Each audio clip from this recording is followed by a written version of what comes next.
Sí, bueno, hola a todos. En realidad somos el doctor Carlito Sandoval y yo soy la nutricionista geriátrica. Y normalmente siempre salimos por acá por Salud en Casa y ahora vamos a hablar sobre el adulto mayor, los cuidados en el adulto mayor con diabetes. Así que el doctor es el que va a comenzar conversando un poquito. Va a ser más como un diálogo, como una conversación, pero de todas maneras vamos a dar bastante información y ustedes pueden hacer las preguntas en la parte de abajo de lo que necesiten sobre nutrición y medicina. Perfecto. Entonces, la diabetes es una enfermedad crónico-degenerativa que se caracteriza por una... Hay dos tipos de diabetes. La diabetes tipo uno, en donde la persona, por unas razones autoinmunes, deja de producir insulina. Generalmente ocurre en los jóvenes. Entonces se llama diabetes tipo uno. Y en la minoría son los insulinos dependientes. Y la diabetes tipo 2 es la que se presenta en personas mayores y sí sigue produciendo insulina. Lo que pasa es que el páncreas no cubre la demanda de insulina y produce menos. ¿Y qué ha pasado?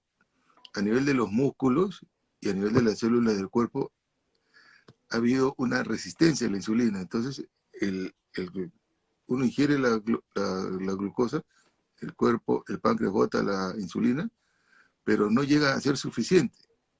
Entonces, estamos como exprimiendo el páncreas y hay una resistencia a la insulina, no se absorbe y hay un hiperinsulinismo.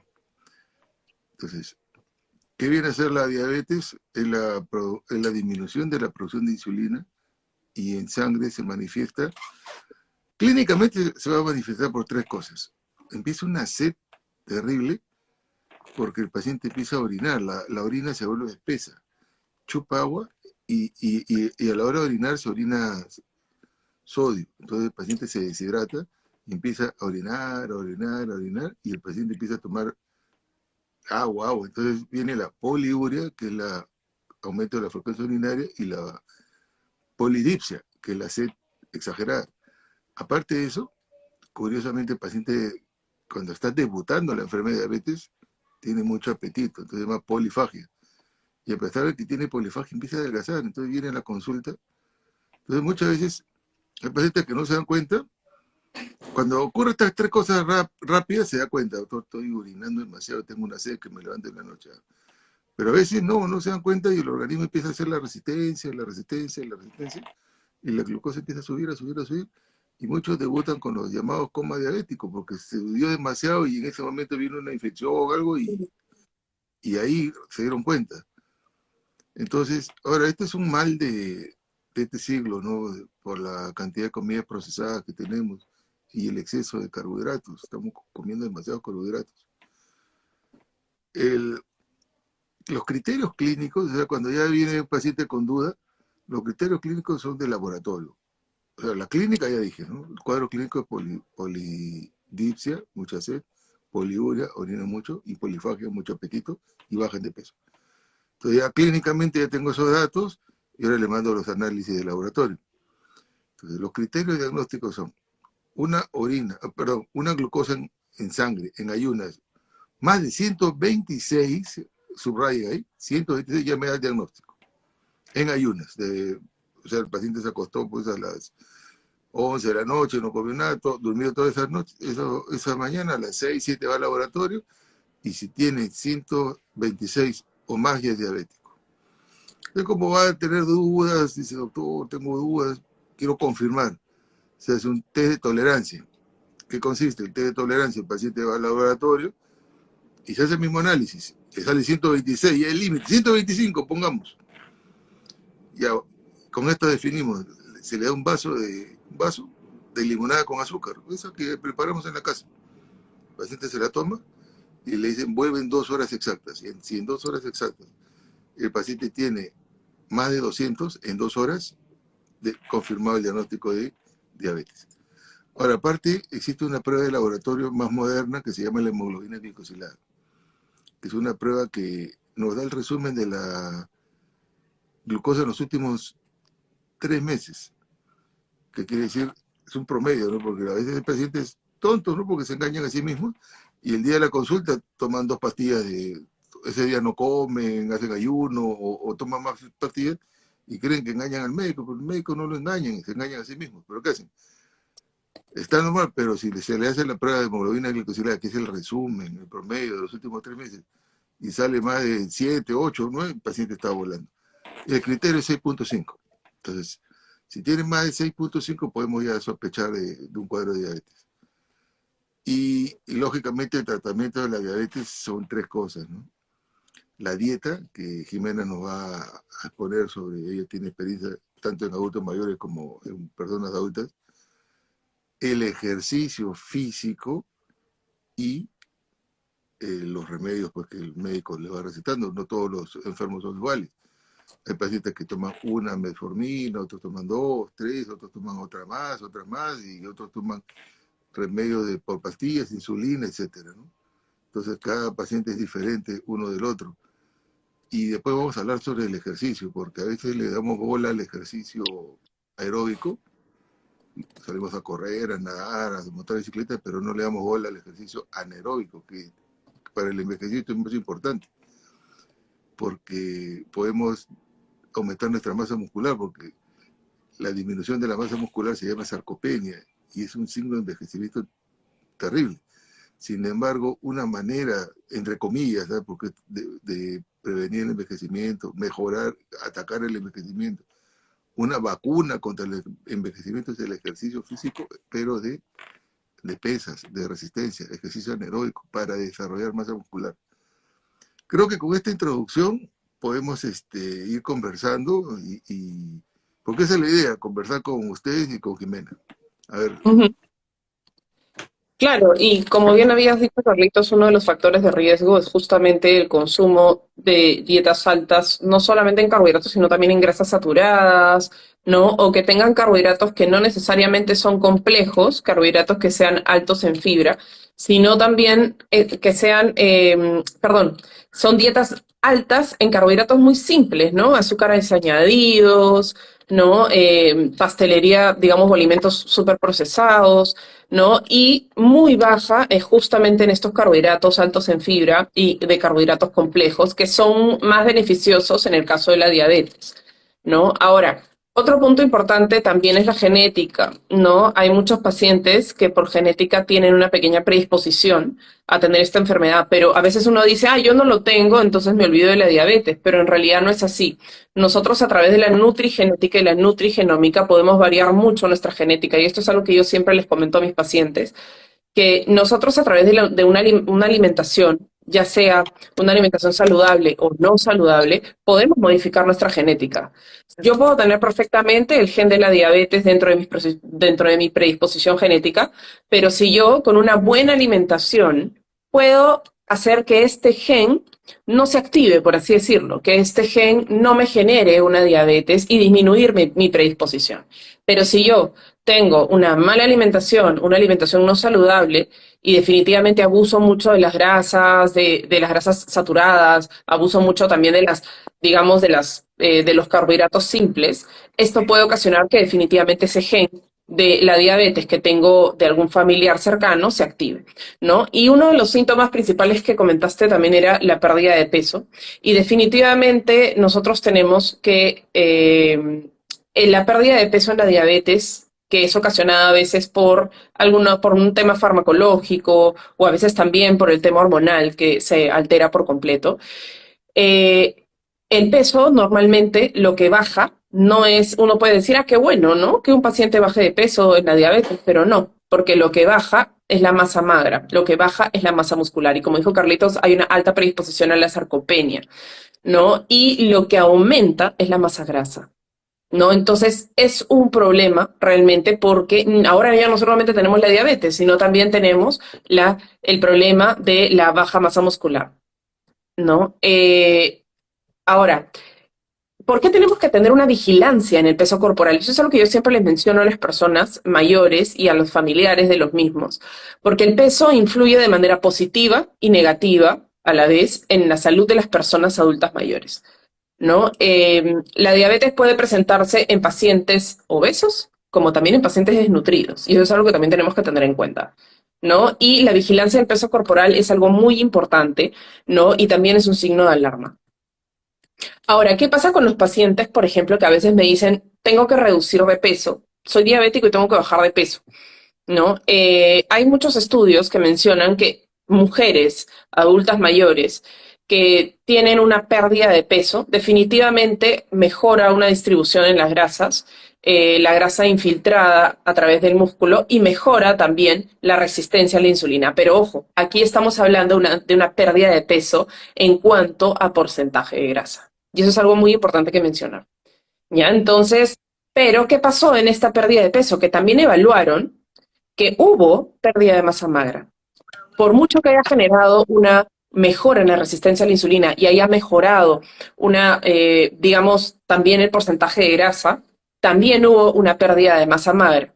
¿Por qué? Porque tal vez no llevaron u orientaron esta alimentación a mantener esa masa magra que es tan importante en las personas adultas mayores, ¿no? Entonces, esta parte siempre hay que tenerla en cuenta, ¿no? Es muy bueno porque siempre a veces te recomiendan, tenemos que cambiar el número de la balanza, pero ¿de qué manera lo vamos a modificar? ¿No? Tenemos que modificarlo de una manera segura. Y a veces yo les digo, hay que pensar que tenemos que ser lentos pero seguros, ¿no? Podemos bajar de manera progresiva, pero de una manera lenta, pero asegurándonos que no vamos a perjudicarnos más adelante, ¿no? Ahora, ¿cuáles son las estrategias? Definitivamente, hay muchos cambios relacionados con la edad. Definitivamente hay un tema con la función renal que también se puede ver afectada con la diabetes un poco más avanzada, digámosle así, ¿no? Entonces, lo que tenemos que hacer siempre es una evaluación médica y nutricional, ¿no? Y el ejercicio, como bien decía Carlitos, ¿no? Porque definitivamente hay muchísimos estudios que hablan que una actividad física constante en pacientes diabéticos mejora la resistencia a la insulina. Así que es 100% recomendable. Y yo siempre les digo que la parte de actividad física tiene que ser según tolerancia. Porque si es un paciente que muchísimos a veces son así, que no han realizado actividad física después de muchísimo tiempo, no se van a meter a hacer 30 minutos o 40 minutos de gimnasio el primer día, ¿no? Entonces yo siempre les recomiendo que lo hagan de manera lenta, ¿no? Según su tolerancia, ¿no? Para no generar ningún tipo de cansancio muscular. Entonces lo importante es, si lograron hacer 10 minutos ese día, maravilloso, son 10 minutos bien aprovechados y disfrutados también, ¿no? Y al día siguiente o en 2 días pueden volver a hacer ejercicio y así sucesivamente para no generar un cansancio muscular y saturar a nuestro cuerpo, ¿no? Entonces lo mejor es hacerlo progresivamente. Definitivamente la idea es ir aumentando en minutos conforme va pasando el tiempo, ¿no? Pero siempre iniciar de una manera un poco más controlada. Ahora, un punto súper importante también es, normalmente evalúan muchísimo la masa muscular, esa parte tenemos que evaluarla, y con eso nosotros no solamente vemos el control de los carbohidratos, como bien se recomienda siempre en diabetes, sino también un buen aporte de proteína, porque se ha visto también que un buen aporte de proteína también puede ayudar muchísimo en el control de la diabetes porque la mezcla de la proteína con un carbohidrato complejo ayuda a bajar bastante la carga glicémica y eso hace que no hayan picos de glucosa. Así que, y no solamente también por el tema de la masa muscular, que una dieta alta en proteína, digamos una dieta que sea con un aporte proteico necesario según lo que necesita el paciente que estamos tratando, ¿no? Va a ayudar y contribuir a que esta masa muscular también se pueda mantener. ¿No? Ahora, el tema de las hiperglicemias, hay muchos adultos mayores a veces que toman jugos y yo siempre les digo, entiendo que a veces les dan los jugos junto con las medicinas, pero es importante mencionar que en los jugos de frutas a veces, digamos, el azúcar de la fruta hace picos de glucosa mucho más rápido a través de los jugos. Hay que tener cuidado. No digo, digamos, cancelar los jugos por completo, pero de alguna manera evitar un poco los jugos de manera frecuente, ¿no? No sé si hay alguna pregunta. Veo que todavía no están haciendo muchas preguntas, pero acuérdense que son libres de preguntar de temas de nutrición o de medicina, por si acaso, ¿ah? Bueno, una de las cosas que tenemos que ver es que la diabetes es una enfermedad que va a carcomer el cuerpo, va a minar el cuerpo. Y a largo plazo van a producir dos tipos de problemas. las llamadas macroangiopatías y las llamadas microangiopatías.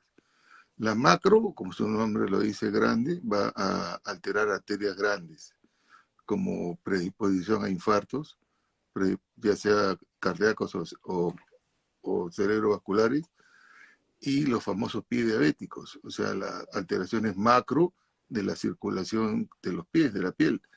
Ahora, se llama pie diabético a cualquier herida o úlcera o lesión en los pies. Si una persona tiene una herida en el pie y no cicatriza, no, es un pie diabético. Ahora, esas son las lesiones macroangiopáticas, macrovasculares. Pero así como existen las macro, existen las micro. Las micro que se dividen básicamente en tres. La neuropatía diabética, que va a lesionar la irrigación de los nervios periféricos, que se va a manifestar con la famosa neuropatía, ¿no? El paciente siente como un ardor o una anestesia. A veces puede tener un clavo en el zapato, una piedra, no siente y se está dañando. Esa es la neuropatía. Y se tiene que diagnosticar a través de un neurólogo con un aparato que se llama electroconducción y nos va a determinar si efectivamente existe la neuropatía. La segunda es la retinopatía.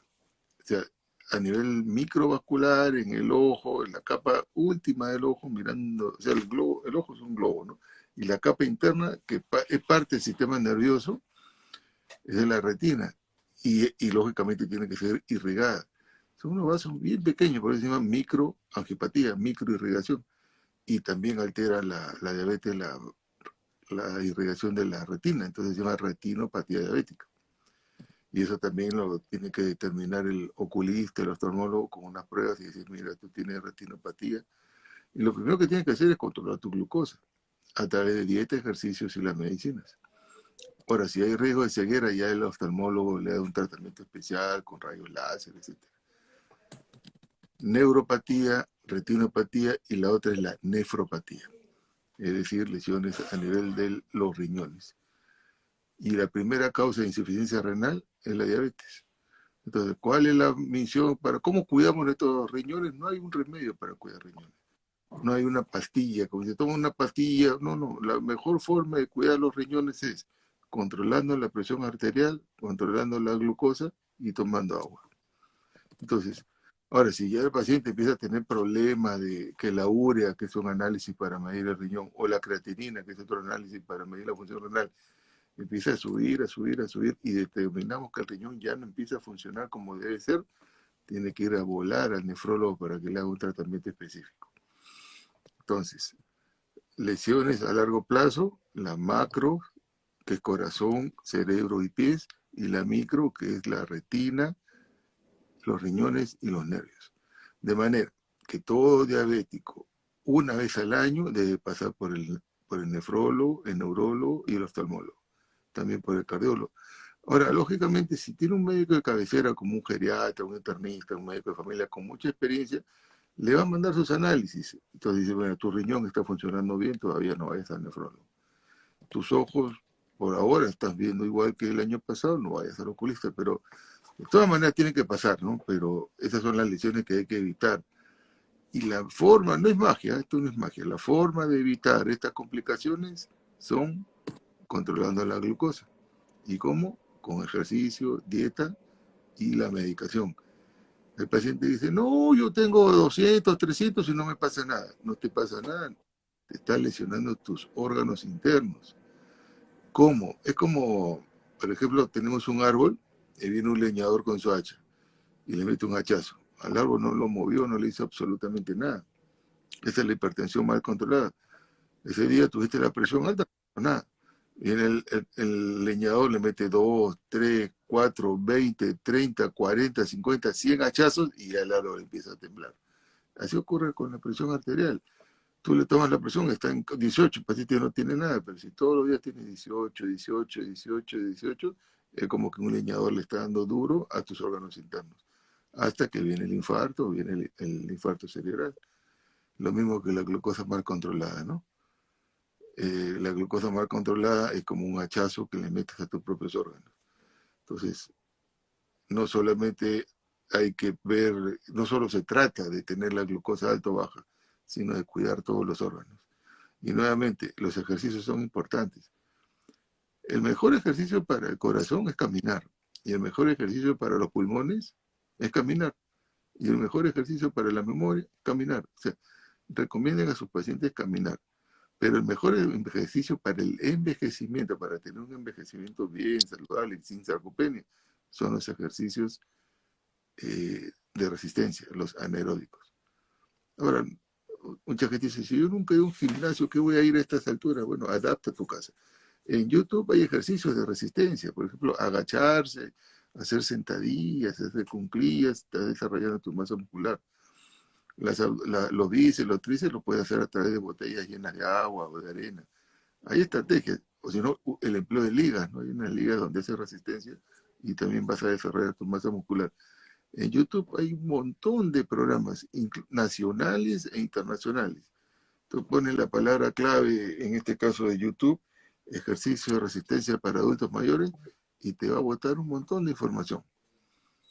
Sí, y ahora también las municipalidades están apoyando mucho en temas de ejercicios, ¿no? Como el tai chi, por ejemplo, ¿no? Pilates. Hay algunos ejercicios que también ayudan muchísimo al tema de resistencia, porque también la resistencia con peso también ayuda bastante en la ganancia de masa muscular, ¿no? Y aparte de eso también va a ser bastante beneficioso para que puedan incrementar y utilizar correctamente la proteína, ¿no? Porque la proteína que estarían ingiriendo la estarían utilizando para formar masa muscular o también para mantenerla en todo caso, ¿no? Así que esa parte también es súper importante.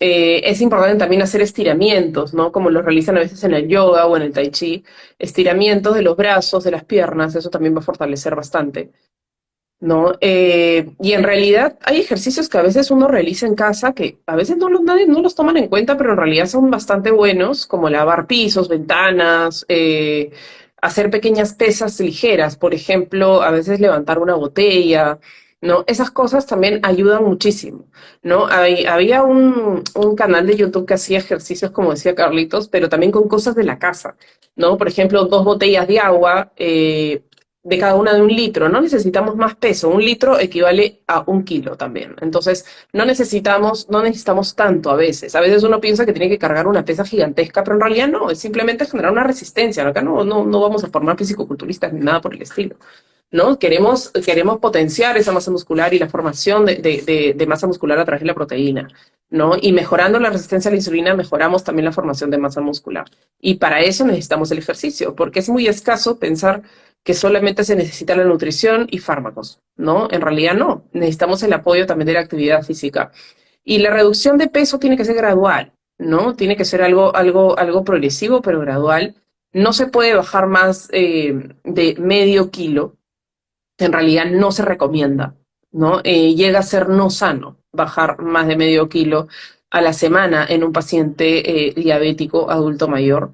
Y a veces es difícil de controlar, porque hay medicamentos de la diabetes que a veces los acelera un poquito en la baja de peso y eso puede ser muy contraproducente. A veces uno piensa, como les dije al inicio, que es positivo, pero en realidad no. Así que ahí tenemos que controlar un poco ese efecto, ¿no? Y dentro de los ajustes en cuanto al plan nutricional para un paciente diabético, definitivamente cada paciente es un mundo y muchos diabéticos que no han tenido una diabetes controlada terminan con enfermedad renal y su plan nutricional es totalmente diferente, ¿no? Porque considero que una de las dietas más difíciles de poder sobrellevar y tolerar es una dieta para diabético renal. Es bastante compleja, así que mi recomendación personal siempre es prevenir y cuidarse y controlar esa diabetes. Eh, los carbohidratos definitivamente van a ser controlados, vamos a manejar carbohidratos complejos. Las grasas vamos a mantenerlas en un porcentaje normal, digamos que es un 25% de la dieta, se va a mantener, porque las grasas igual van a ser importantes, pero definitivamente grasas saludables, ¿no? Grasas, digámosle así, bastante sanas que nos van a poder ayudar a controlar, grasas no saturadas, ¿no? Y las proteínas van a elevarse un poquito porque definitivamente hay un riesgo de disminución de masa muscular, ¿no? Los carbohidratos pues, que vamos a manejar definitivamente van a ser productos integrales, frutas, verduras, ¿no? Los mismos lácteos vamos a poder manejarlos, pero definitivamente que no tengan azúcares añadidos. Vamos a manejar también el tema de las frutas. A veces uno cree que las frutas, hay algunas que no las deben de consumir y las tachan por completo de sus vidas, pero en realidad no es así, podemos manejar porciones. Por eso yo siempre recomiendo que un paciente diabético debería de pasar por un nutricionista para que lo asesore y vea de qué manera puede consumir esos alimentos. Tal vez le gusta mucho el plátano y se lo suprimió por completo de la alimentación por miedo. Y a veces ese no es el mejor manejo. Comer con miedo en realidad no es sano tampoco. A veces es mucho más dañino comer con miedo, ¿no? Entonces, en realidad, lo ideal es poder manejar correctamente las porciones. El plátano sí se puede consumir, pero manejando una frecuencia. Hay pacientes que lo pueden consumir dependiendo de sus glucosas, lo pueden consumir interdiario, una porción pequeña, ¿no? O a veces lo pueden consumir una vez a la semana. Todo va a manejar, va a depender mucho de las glucosas que esté manejando el paciente, ¿no? Otro punto importante es la leche y el yogur. Como mencioné, tiene que ser sí o sí sin azúcares añadidos, de preferencia tiene que ser un yogur lo más natural posible. Ahora hay una gama de marcas que son, digamos, productos lácteos, digamos, que no tienen absolutamente nada extra añadido, lo cual es maravilloso, ¿no? Los dulces, pastelería, en realidad esos te vamos a tener que evitarlo por completo, ¿no? Y por otro lado, los alimentos que van a ayudar a controlar los niveles de azúcar en sangre son bien importantes. La fibra de los vegetales y de las frutas es vital. Las proteínas también, como les había dicho. Ahí hay que manejar un poco también si es que tiene alguna otra enfermedad, ¿no? Como por ejemplo, no sé si tiene alguna enfermedad renal o alguna hipertensión o colesterol alto, ahí vamos a tener que jugar un poco en qué tipo de carne le vamos a enviar. Y las grasas saludables definitivamente, aceite de oliva, frutos secos, palta, son súper importantes, ¿no? Así que vamos a ir manejándolo. Hay una preguntita por ahí que veo del cloruro de magnesio, si ayuda a disminuir la glucosa en sangre. En realidad hay estudios que ayuda a nivelar un poquito, a controlar un poquito los niveles, pero no quiere decir de que solamente eso sea lo único que podemos hacer. Y si nosotros nos alimentamos de una manera no saludable, digamos, y abusamos mucho de algunos tipos de alimentos, como por ejemplo alimentos procesados, altos en carbohidratos, simples, no va a ayudar definitivamente, por mucho que tomemos el cloruro de magnesio. ¿No? El cloruro de magnesio es uno adicional a todos los cuidados que tenemos que hacer. Es como la canela. La canela es un maravilloso alimento y la canela y el clavo de olor son extraordinarios y hay muchos estudios que corroboran que ayuda muchísimo también a incluirlos de manera diaria y constante en la dieta de un paciente diabético y en la dieta de un paciente que pueda tener alguna predisposición, ¿no? O una prediabetes, ya debería de incluirlo en la alimentación porque ayuda a controlar y regular los niveles de glucosa. Entonces, definitivamente, una forma de poder incluirlo perfectamente es en la avena, por ejemplo, ¿no? Que puedes poner clavo de olor y canela. Entonces, en realidad son maneras de poder manejarlo y, como decía, el conjunto de todas estas pequeñas ayudas puede realmente ayudar y colaborar a que se pueda lograr una armonía y mejorar un poco los niveles de glucosa. Hay muchos prejuicios, ¿no? Con respecto a las frutas. A veces, y también a veces la gente habla y opina, como dice Jimena, tiene que ser un nutricionista quien maneje el tema de la dieta. Pero a veces dice, no puedes comer nunca un plátano, una chirimoya, una uva. O sea, puedes comer una porción, como dicen, ¿no? Siendo racional y justo. Ahora, sobre el tema de la sarcopenia, tenemos que recuperar masa muscular. Uno normalmente a partir de los 30 años empieza a perder masa muscular desde los 30. Y si no la activas, no la estimulas, vas a perder más rápido. A partir de los 60 ya la caída es cada libre. Entonces tenemos que desarrollar masa muscular. Y básicamente hay tres mecanismos para desarrollar masa muscular. La proteína y básicamente de origen animal.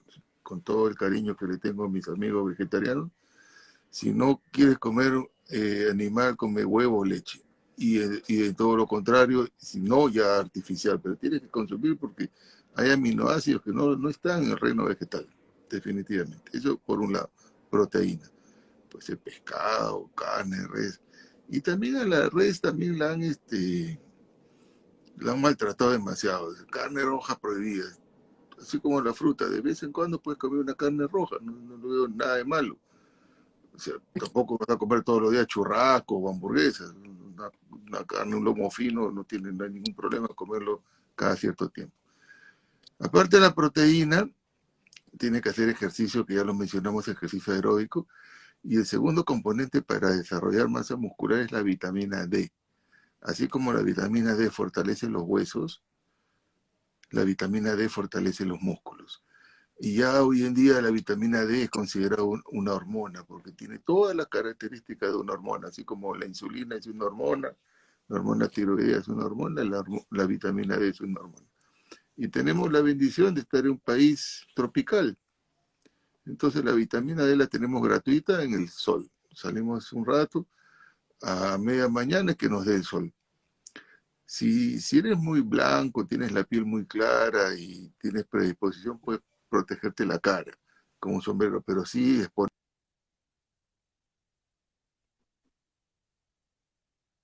la vitamina D, eso es fundamental.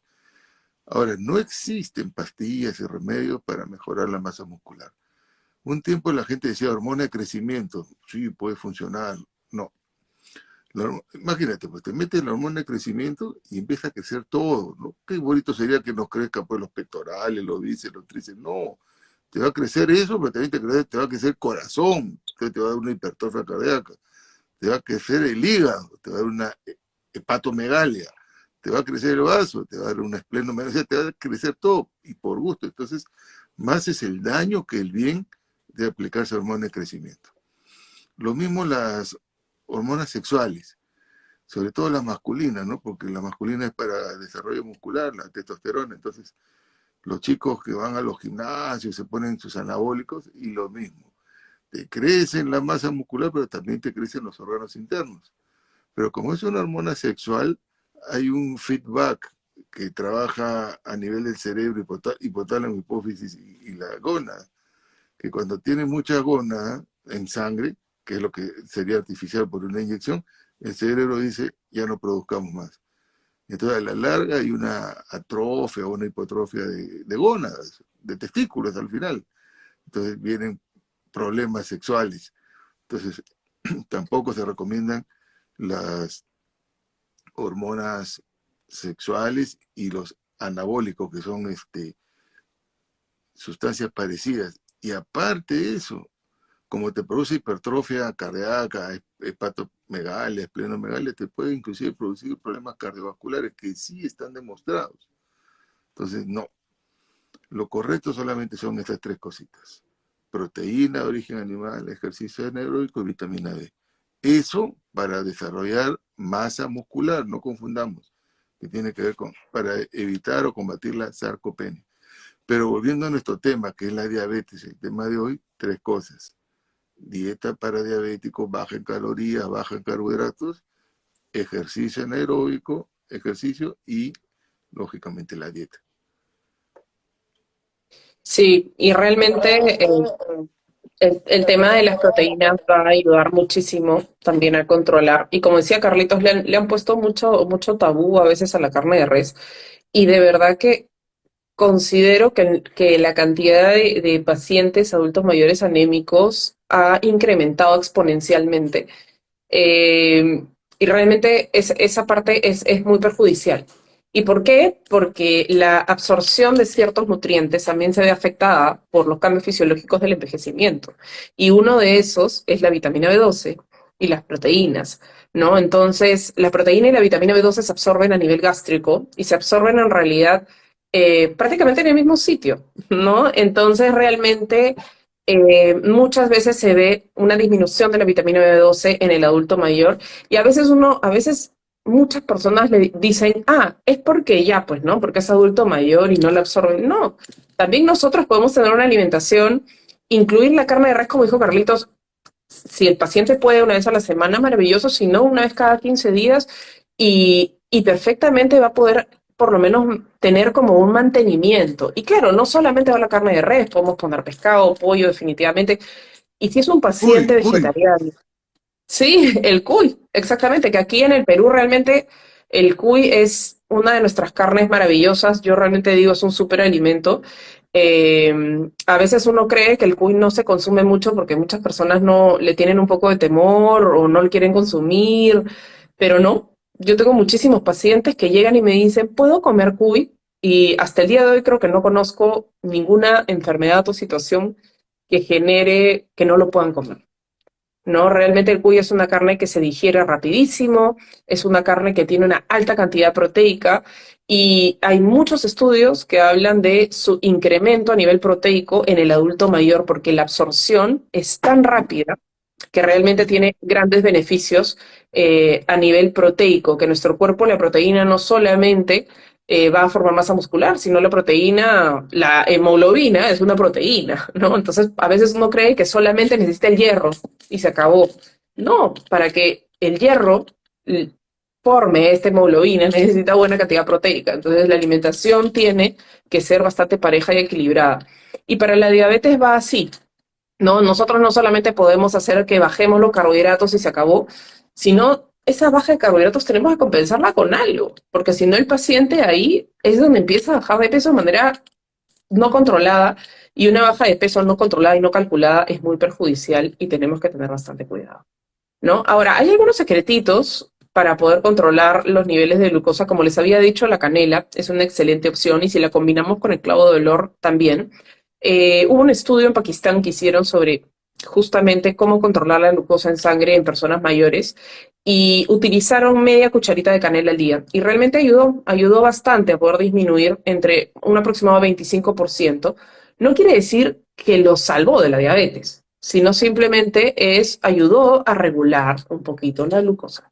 Como les dije anteriormente con el cloruro de magnesio, hay que apoyarnos con todas las herramientas que podemos tener para lograr realmente un objetivo. Y es vivir tranquilos y calidad de vida, ¿no? Porque la calidad de vida es lo que todos queremos buscar.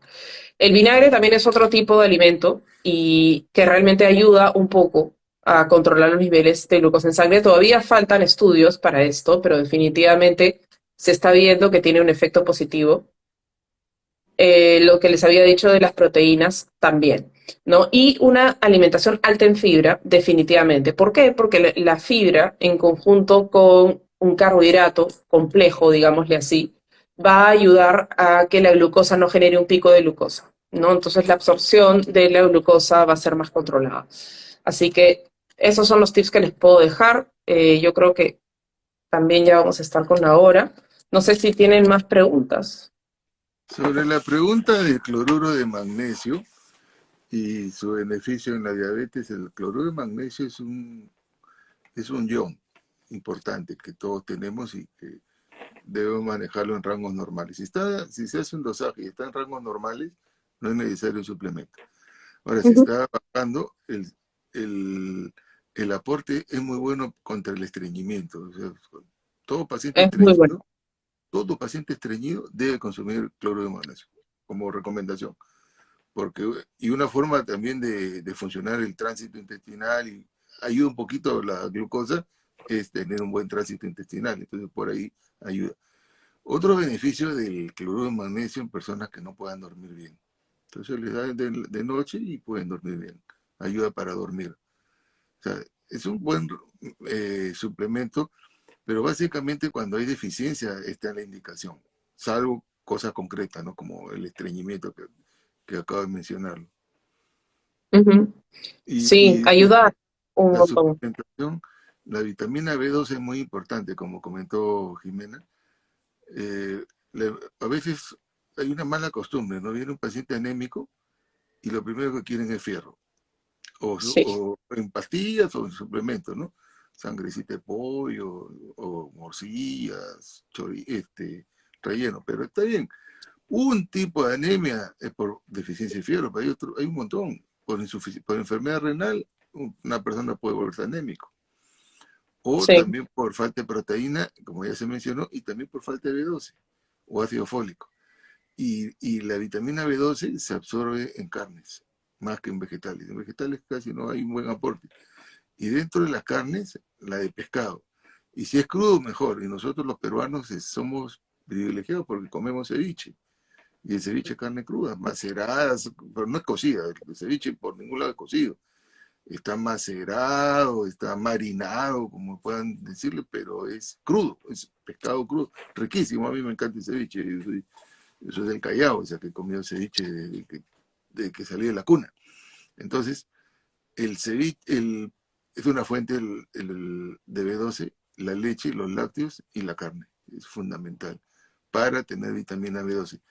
Ahora, si hacemos, y no solo la vitamina B12, su carencia puede ocasionar anemia, puede incluso producir un tipo de demencia, que en alguna oportunidad lo he comentado, y también síntomas como calambres, debilidad, cansancio.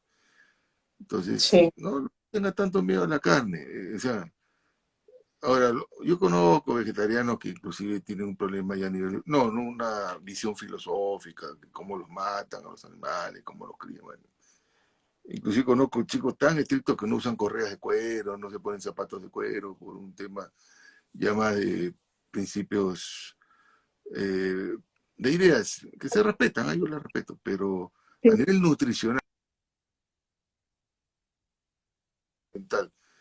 y lógicamente orientado por un nutricionista. Y como dijo Jiménez, un enfermo renal y diabético hay que tocarlo con pinzas, porque si le damos mucha proteína, le malogramos el riñón. Pero si no le sí, damos proteína, lo desnutrimos. Entonces tenemos que ser bien con pinzas, ¿sí? Pero son bien manejados. Eso sí, a veces dicen nada de proteínas y se ponen una desnutrición. A nivel médico, ¿cómo podemos saber si una persona está bien nutrida? Hemoglobina tiene que estar más de 12. Albúmina es una proteína en sangre que tiene que estar más de 3,5. Aunque parezca mentira, el colesterol muy bajo tampoco es bueno. Eso es otro tabú. exactamente. Otro tabú.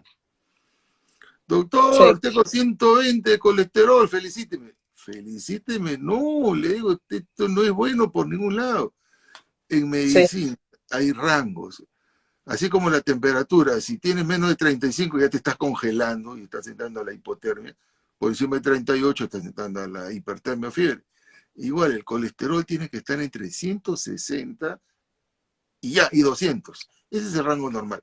Más de 200 hablamos de un colesterol elevado, pero menos de 160 ya estamos hablando de un colesterol bajo. Y si la persona me viene con 120, está desnutrido y tenemos que hacer algo. Entonces no crean ujú, que tener colesterol bajo es tan sano, ¿eh? Sino es otro tabú. Y siguen tomando la torvastatina, la simvastatina, creyendo que están por buen camino. Y nadie les ha dicho que van por buen camino. Entonces, eso es otra. Otra forma de ver la nutrición es con, aparte de peso y talla cuadrada, vamos a los laboratorios, hemoglobina, colesterol, albúmina y linfocitos. Eso es importante. Un análisis de linfocitos mi cosita es importantísimo. que esté en el rango normal del hemograma y bien. Lo demás.